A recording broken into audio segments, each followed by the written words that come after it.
राधे राधे। जय श्री कृष्णा। माघ माह की आप सभी भक्तों को अनंत शुभकामनाएं। श्री हरि विष्णु आप सभी भक्तों पर अपनी कृपा दृष्टि बनाए रखे। आज गुरुवार के दिन सबसे पहले हम सत्यनारायण भगवान की व्रत कथा का श्रवण करेंगे। गुरुवार के दिन सत्यनारायण व्रत कथा का पाठ करने से सभी तरह की मनोकामनाएं पूरी होती है। सत्यनारायण व्रत कथा का पहला अध्याय। एक समय की बात है, नैशिरण्य तीर्थ में सौनिक आदि 88,000 ऋषियों ने श्री सूत जी से पूछा, हे प्रभु, इस कलयुग में वेद विद्या रहित मनुष्यों को प्रभु भक्ति किस प्रकार मिल सकती है तथा उनका उद्धार कैसे होगा। हे मुनि श्रेष्ठ, कोई ऐसा तप बताइए जिससे थोड़े समय में ही पुण्य मिले और मनवांछित फल भी मिल जाए। इस प्रकार की कथा सुनने की हम इच्छा रखते हैं। सर्वशास्त्रों के ज्ञाता सूत जी बोले, हे वैष्णवों में पूज्य, आप सभी ने प्राणियों के हित की बात पूछी है, इसलिए मैं एक ऐसे श्रेष्ठ व्रत को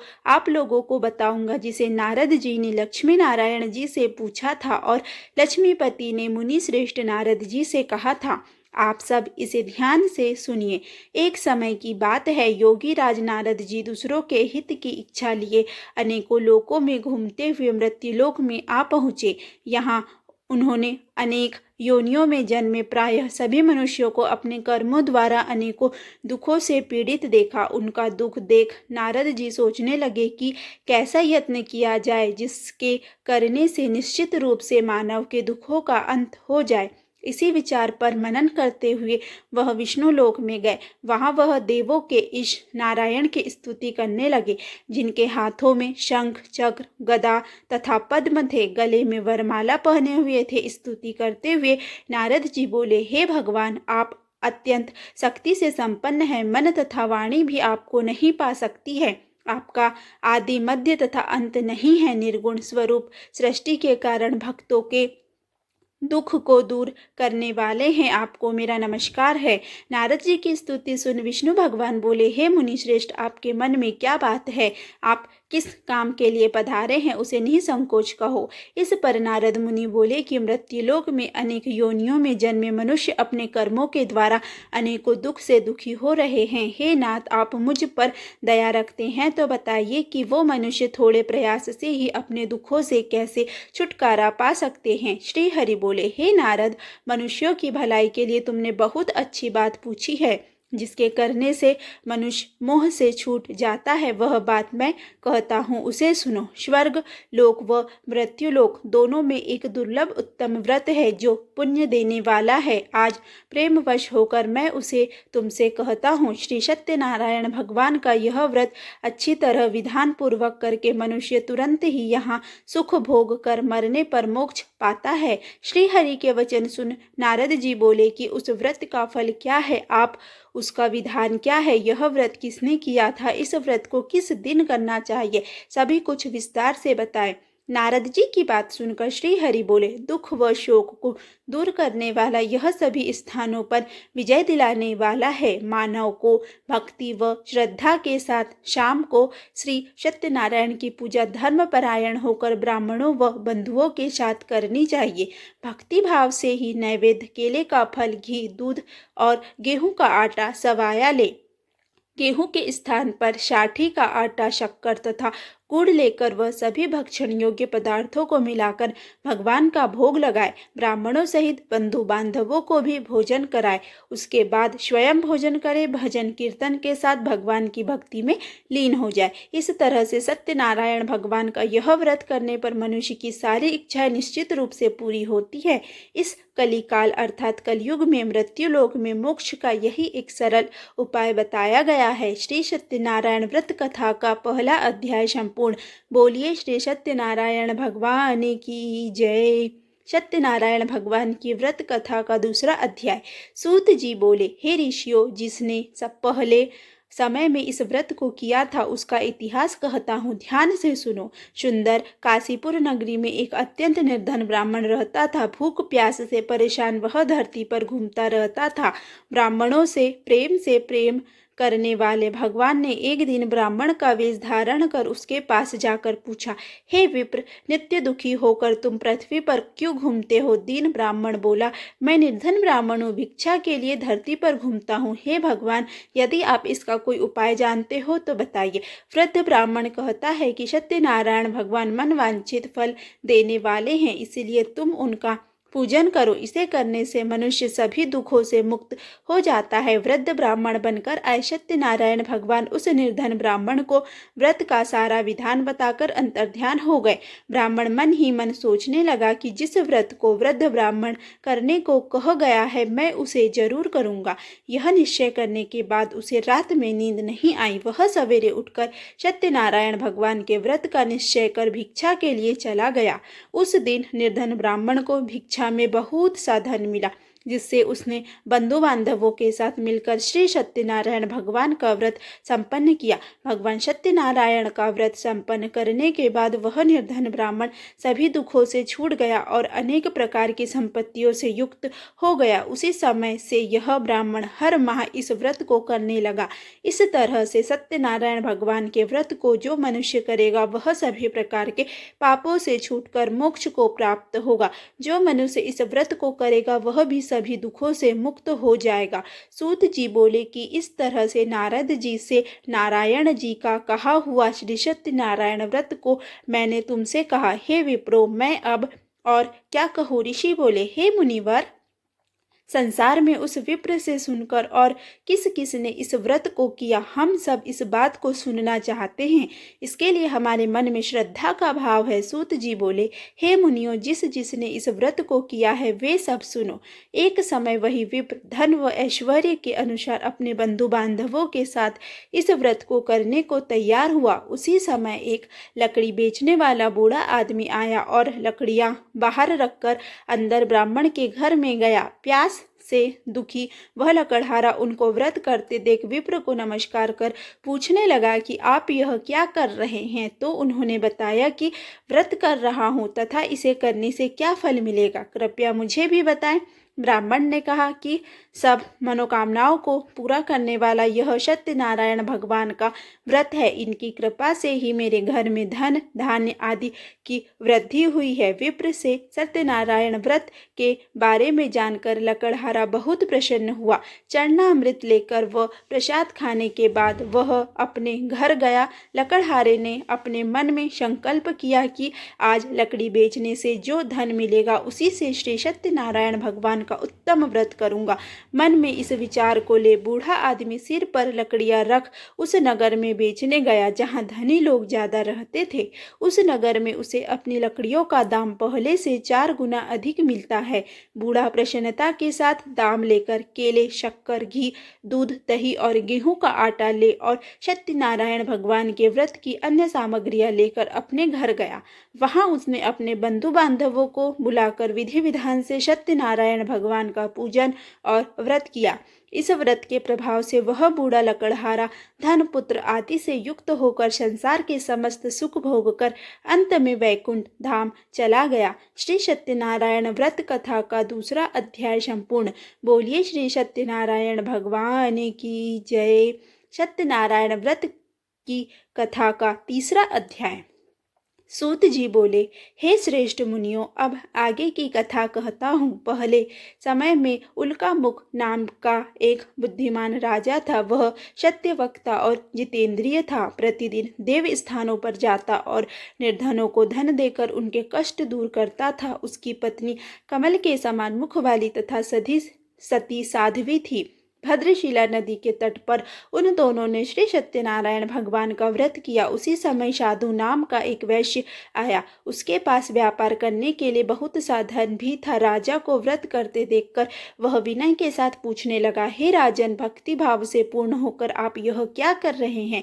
मैं सुनने की इच्छा रखता हूँ, तो आप मुझे बताएं। राजा बोला, हे साधु, अपने बंधु बांधवों के साथ पुत्र आदि की प्राप्ति के लिए एक महाशक्तिमान श्री सत्यनारायण भगवान का व्रत व पूजन कर रहा हूँ। राजा के वचन सुन साधु आदर से बोला, हे राजन, मुझे इस व्रत का सारा विधान कहिए। आपके कथना अनुसार मैं भी इस व्रत को करूँगा।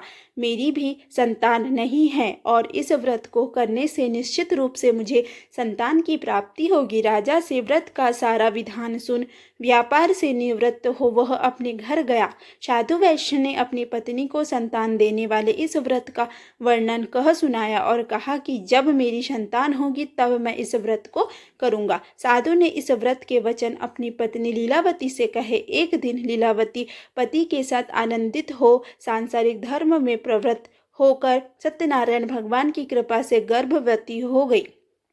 10वें महीने में उसने गर्भ से एक सुंदर कन्या को जन्म दिया। दिनों दिन वह ऐसे बढ़ने लगी जैसे कि शुक्ल पक्ष का चंद्रमा बढ़ता है। माता पिता ने अपनी कन्या का नाम कलावती रखा। एक दिन लीलावती ने मीठे शब्दों में अपने पति को याद दिलाया कि आपने सत्यनारायण भगवान के जिस व्रत को करने का संकल्प किया था उसे करने का समय आ गया है, आप इस व्रत को करिए। साधु बोला कि हे विप्र, इस व्रत को मैं उसके विवाह पर करूँगा। इस प्रकार अपनी पत्नी को आश्वासन देकर वह नगर को चला गया। कलावती पिता के घर में रह वृद्धि को प्राप्त हो गई। साधु ने एक बार नगर में अपनी कन्या को सखियों के साथ देखा तो तुरंत ही दूत को बुलाया और कहा कि मेरी कन्या के योग्य वर देख कर आओ। साधु की बात सुनकर दूत कंचन नगर में पहुंचा और वहां देखभाल कर लड़की के सुयोग्य वाणिक पुत्र को ले आया। सुयोग्य लड़के को देख साधु ने बंधु बांधवों को बुलाकर अपनी पुत्री का विवाह कर दिया। लेकिन दुर्भाग्य की बात ये कि साधु ने अभी भी श्री सत्यनारायण भगवान का व्रत नहीं किया। इस पर श्री भगवान क्रोधित हो गए और श्राप दिया कि साधु को अत्यधिक दुख मिले। अपने कार्य में कुशल साधु बनिया जमाई को लेकर समुद्र के पास स्थित होकर रत्नासारपुर नगर में गया। वहां जाकर दामाद ससुर दोनों मिलकर चंद्रकेतु राजा के नगर में व्यापार करने लगे। एक दिन भगवान सत्यनारायण की माया से एक चोर राजा का धन चुराकर भाग रहा था। उसने राजा के सिपाहियों को अपना पीछा करते देख चुराया हुआ धन वहां रख दिया जहां साधु अपने जमाई के साथ ठहरा हुआ था। राजा के सिपाहियों ने साधु वैश्य के पास राजा का धन पड़ा देखा तो वह ससुर जमाई दोनों को बांधकर प्रसन्नता से राजा के पास ले गए और कहा कि उन दोनों चोरों को हम पकड़ लाए हैं, आप आगे की कार्यवाही की आज्ञा दे। राजा की आज्ञा से उन दोनों को कठिन कारावास में डाल दिया गया और उनका सारा धन भी उनसे छीन लिया गया। श्री सत्यनारायण भगवान से श्राप से साधु की पत्नी भी बहुत दुखी हुई। घर में जो धन रखा था उसे चोर चुरा ले गए। शारीरिक तथा मानसिक पीड़ा व भूख प्यास से अति दुखी हो अन्न की चिंता में कलावती के ब्राह्मण के घर गई। वहां उसने श्री सत्यनारायण भगवान का व्रत होते देखा, फिर कथा भी सुनी। वह प्रसाद ग्रहण कर वह रात को घर वापस आई। माता की कलावती से पूछा कि हे पुत्री, अब तक तुम कहाँ थी, तेरे मन में क्या है? कलावती ने अपनी माता से कहा, हे माता, मैंने एक ब्राह्मण के घर में श्री सत्यनारायण भगवान का व्रत देखा है। कन्या के वचन सुन लीलावती भगवान के पूजन की तैयारी करने लगी। लीलावती ने परिवार व बंधुओं सहित सत्यनारायण भगवान का पूजन किया और उनसे वर मांगा कि मेरे पति तथा जमाई शीघ्र घर आ जाए। साथ ही यह भी प्रार्थना की कि हम सबका अपराध क्षमा करे। श्री सत्यनारायण भगवान इस व्रत से संतुष्ट हो गए और राजा चंद्रकेतु को सपने में दर्शन दे कहा कि हे राजन, तुम उन दोनों वैश्यों को छोड़ दो और तुमने उनका जो धन लिया है उसे वापस कर दो। अगर ऐसा नहीं किया तो मैं तुम्हारा धन, राज्य व संतान सभी को नष्ट कर दूंगा। राजा को यह सब कहकर वह अंतर्ध्यान हो गए। प्रातःकाल सभा में राजा ने अपना सपना सुनाया। फिर बोले कि वाणिक पुत्रों को कैद से मुक्त कर सभा में लाओ। दोनों ने आते ही राजा को प्रणाम किया। राजा मीठी वाणी में बोला, हे महानुभावों, भाग्यवश ऐसा कठिन दुख तुम्हें प्राप्त हुआ है, लेकिन अब तुम्हें कोई भय नहीं है। ऐसा कह राजा ने उन दोनों को नए वस्त्र आभूषण भी पहनाए और जितना धन उनका लिया था उससे दुगुना धन वापस कर दिया। दोनों वैश्य अपने घर को चल दिए। श्री सत्यनारायण कथा का 3रा अध्याय संपूर्ण। बोलो श्री सत्यनारायण भगवान की जय। सत्यनारायण भगवान की व्रत कथा का 4था अध्याय। सूत जी बोले, वैश्य ने मंगलाचार कर अपनी यात्रा आरंभ की और अपने नगर की ओर चल दिए। उनके थोड़ी दूर जाने पर एक दंडी वेशधारी श्री सत्यनारायण ने उनसे पूछा, हे साधु, तेरी नाव में क्या है? अभिमानी वणिक हंसता हुआ बोला, हे दंडी, आप क्यों पूछते हो? क्या धन लेने की इच्छा है? मेरी नाव में तो बेल व पत्ते भरे हुए हैं। वैश्य के कठोर वचन सुन भगवान बोले, तुम्हारा वचन सत्य हो। दंडी ऐसे वचन कह वहां से दूर चले गए। कुछ दूर जाकर समुद्र के किनारे बैठ गए। दंडी के जाने के बाद साधु वैश्य ने नित्य क्रिया के पश्चात नाव को ऊंची उठते देखकर अचंबा माना और नाव में बेल पत्ते आदि देख वह मूर्छित हो जमीन पर गिर पड़ा। मूर्छा खुलने पर वह अत्यंत शोक में डूबा गया। तब उसका दामाद बोला कि आप शोक ना मनाएं, यह दंडी का श्राप है, इसीलिए हमें उनकी शरण में जाना चाहिए, तभी हमारी मनोकामना पूरी होगी। दामाद की बात सुनकर वह दंडी के पास पहुंचा और अत्यंत भक्ति भाव नमस्कार करके बोला, मैंने आपसे जो भी असत्य वचन कहे थे उनके लिए मुझे क्षमा कर दे। ऐसा कह कह कर महान शोकातुर हो रोने लगा। तब दंडी भगवान बोले, हे वणिक पुत्र, मेरी आज्ञा से बार बार तुम्हें दुख प्राप्त हुआ है, तू मेरी पूजा से विमुख हुआ। साधु बोला, हे भगवान, आपकी माया से ब्रह्म आदि देवता भी आपके रूप को नहीं जानते, तब मैं अज्ञानी कैसे जान सकता हूँ? आप प्रसन्न होइए, अब मैं सामर्थ्य के अनुसार आपकी पूजा करूँगा। मेरी रक्षा करो और पहले के समान नौका में धन भर दो। साधु वैश्य के भक्ति पूर्वक वचन सुनकर भगवान प्रसन्न हो गए और उसकी इच्छा अनुसार वरदान देकर अंतर्ध्यान हो गए। ससुर जमाई जब नाव पर आए तो नाव धन से भरी हुई थी। फिर वही अपने अन्य साथियों के साथ सत्यनारायण भगवान का पूजन कर अपने नगर को चल दिए। जब नगर के नजदीक पहुंचे तो दूत को घर पर खबर करने के लिए भेज दिया। दूत साधु की पत्नी को प्रणाम कर कहता है कि मालिक अपने दामाद सहित नगर के निकट आ गए हैं। दूत की बात सुन साधु की पत्नी लीलावती ने बड़े हर्ष के साथ सत्यनारायण भगवान का पूजन कर अपनी पुत्री कलावती से कहा कि मैं अपने पति के दर्शन को जाती हूँ, तू कार्य पूर्ण कर शीघ्र आ जा। माता के ऐसे वचन सुन कलावती जल्दी में प्रसाद छोड़ अपने पति के पास चली गई।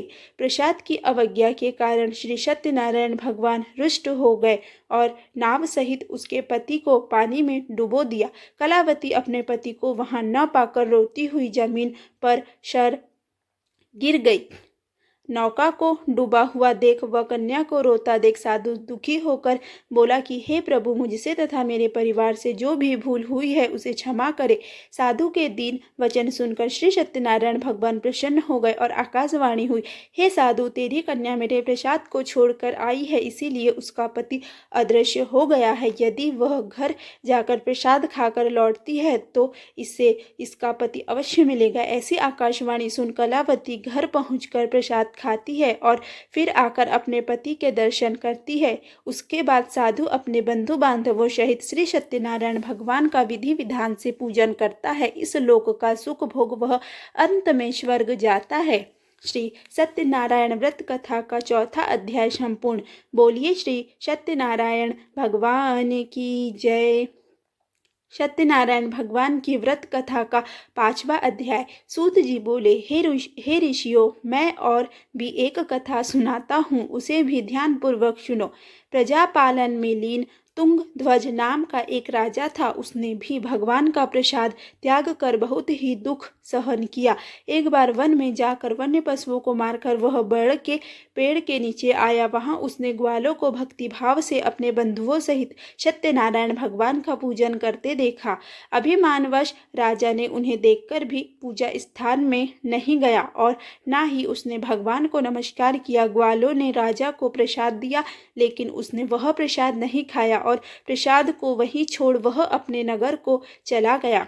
जब वह नगर में पहुंचा तो वहां सब कुछ तहस नहस हुआ पाया तो वह शीघ्र ही समझ गया कि यह सब भगवान ने ही किया है। वह दोबारा ग्वालों के पास पहुंचा और विधि पूर्वक पूजा करके प्रसाद खाया तो श्री सत्यनारायण भगवान की कृपा से सब कुछ पहले जैसा हो गया।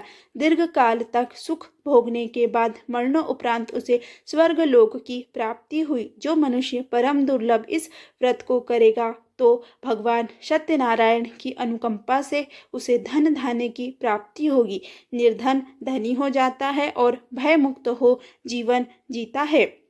संतानहीन मनुष्य को संतान सुख मिलता है और सारे मनोरथ पूर्ण होने पर मानव अंतकाल में वैकुंठ धाम को जाता है। श्री सूत जी बोले, जिन्होंने पहले इस व्रत को किया है अब उनके दूसरे जन्म की कथा कहता हूँ। वृद्ध सतानंद ब्राह्मण ने सुदामा का जन्म लेकर मोक्ष की प्राप्ति की। लकड़हारे ने अगले जन्म में निषाद बनकर मोक्ष प्राप्त किया। उल्का मुख नाम का राजा दशरथ होकर वैकुंठ को गए। साधु नाम के वैश्य ने मोर ध्वज बनकर अपने पुत्र को आरे से चीरकर मोक्ष पाया। महाराज तुंग ध्वज ने स्वयंभू होकर भगवान में भक्ति युक्त हो कर्म कर मोक्ष पाया। श्री सत्यनारायण व्रत कथा का 5वां अध्याय संपूर्ण। बोलिए श्री सत्यनारायण भगवान की जय। आगे हम माघ मास महात्म का 3रा अध्याय का श्रवण करेंगे। ऋषि भृगु उसी पर्वत में रहने लगे और तप करने लगे। इस प्रकार जब भृगु ऋषि अपने आश्रम पर रह रहे थे तो विद्याधर अपनी स्त्री सहित वहां आया। वे अत्यंत दुखी थे। उन्होंने भृगु ऋषि को प्रणाम किया। तब ऋषि ने मीठे स्वर में कहा, हे विद्याधर, तुम बहुत दुखी दिखाई दे रहे हो, इसका क्या कारण है? तब विद्याधर कहने लगा कि ऋषि पुण्य के फल को पाकर, स्वर्ग पाकर तथा देवतुल्य शरीर पाकर भी मेरा मुख व्याघ्र जैसा है। मेरे दुख और अशांति का यही एक कारण है, न जाने किस पाप का फल है। मेरे चित्त की व्याकुलता का दूसरा कारण भी सुनिए। मेरी पत्नी अति रूपवती, मीठे वचन बोलने वाली, नाचने और गाने की कला में अति प्रवीण, शुद्ध चित्त वाली, 7 सुरों वाली, वीणा बजाने वाली, जिसने अपने कंठ से गाकर नारद जी को प्रसन्न किया, नाना स्वरों के नाद से वीणा बजाकर कुबेर को प्रसन्न किया, अनेक प्रकार के नाच ताल से शिवजी भी प्रसन्न हुए। शील, उदारता, रूप और यौवन से स्वर्ग की कोई अप्सरा भी उसके सामने नहीं है। कहाँ ऐसी चंद्र मुख स्त्री और कहाँ मैं व्याघ्र मुख वाला, यही चिंता सदैव मेरे हृदय को जलाती है। विद्याधर के ऐसे वचन सुनकर भृगु ऋषि बोले कि हे विद्याधर, कर्म के विचित्र फलों को प्राप्त कर ज्ञानी पुरुष भी मोह को प्राप्त हो जाता है। मक्खी के पैर जितना विष भी जानलेवा हो सकता है। छोटे पापों का फल भी अत्यंत दुखदायी हो सकता है। तुमने माघ मास की एकादशी का व्रत करके द्वादशी न आने तक शरीर में तेल लगाया। इसी पाप कर्म से व्याग्र हुए एकादशी के दिन उपवास करके द्वादशी को तेल लगाने से राजा पुरुरवा ने भी कुरूप शरीर पाया था। तब वह अपने कुरूप शरीर को देखकर दुखी होकर हिमालय पर्वत पर देव सरोवर के किनारे पर गया। प्रीतिपूर्वक शुद्ध स्नान कर कुशा के आसन पर बैठकर भगवान कमल नेत्र, शंख, चक्र, गदा, पद्म के धारण करने वाले पीताम्बर गहने, वनमाला धारण किए हुए विष्णु का चिंतन करते हुए राजा पुरुषरवा ने 3 माह तक निराहार रहकर भगवान का चिंतन किया।